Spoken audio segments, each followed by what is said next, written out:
Eder. Mac Pallister. Ucciso, fatto a pezzi e sepolto nella calce. La tragica fine di Alessandro Venier a Gemona. Madre e compagna confessano Alessandro Venier, 35 anni, è stato ucciso in casa sua a Gemona del Friuli, in provincia di Udine.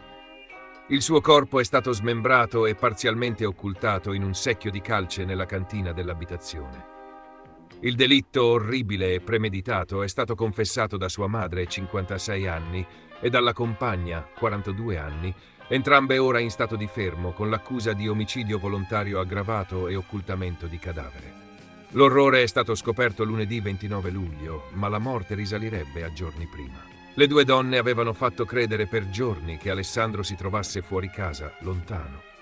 In realtà, secondo la loro stessa confessione, lo avevano colpito ripetutamente, ucciso e smembrato. Il cadavere è stato trovato nella villetta di famiglia in via Cimano a Gemona, grazie a una segnalazione anonima. Sul posto sono intervenuti i carabinieri e il medico legale. Dopo i primi rilievi, è stato chiaro che non si trattava di una morte naturale. Il corpo era stato tagliato in più pezzi e nascosto, in parte nella calce viva, in parte in sacchi e contenitori, all'interno della cantina. La madre e la compagna di Alessandro sono crollate durante gli interrogatori e hanno ammesso tutto. Avrebbero agito insieme, colpendo l'uomo fino ad ucciderlo, poi dividendosi i compiti per occultare il cadavere. L'abbiamo fatto per disperazione, avrebbero detto. Le modalità dell'omicidio, secondo quanto emerge, sarebbero di una ferocia impressionante. Dopo averlo ucciso, le donne si sono procurate seghe e altri strumenti per fare a pezzi il corpo e riporlo nei secchi con la calce. Il procuratore di Udine, Massimo Lia, ha confermato: le indagini sono in corso per stabilire l'esatta dinamica.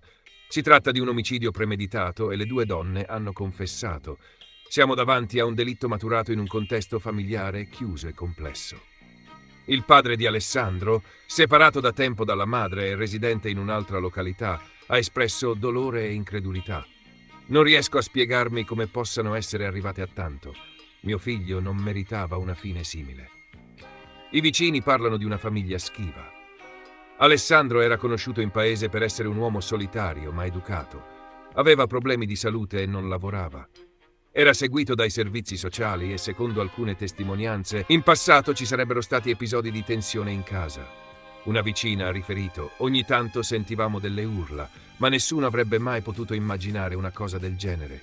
Quelle due donne sembravano tranquille. Un'altra ha aggiunto: di Alessandro non si vedevano più le tracce da giorni, ma quando chiedevamo, la madre diceva che era fuori città. Le due donne, ora nel carcere di Trieste, non hanno mostrato segni di pentimento durante l'interrogatorio di garanzia. Avrebbero tentato anche di cancellare le tracce del delitto, ripulendo le stanze e gettando parte del materiale usato per l'occultamento. Sotto sequestro sono finiti coltelli, seghe e contenitori trovati in cantina. Il RIS di Parma ha già avviato le analisi su tutte le tracce ematiche trovate in casa. Il sindaco di Gemona, Roberto Revelant, ha dichiarato: siamo sconvolti. La nostra è una comunità tranquilla. Mai avremmo immaginato di trovarci di fronte a un fatto tanto efferato. Ci stringiamo attorno alla famiglia di Alessandro per questo dolore inimmaginabile. Ora si attendono i risultati dell'autopsia, che sarà determinante per stabilire la causa precisa della morte e confermare l'orario del decesso.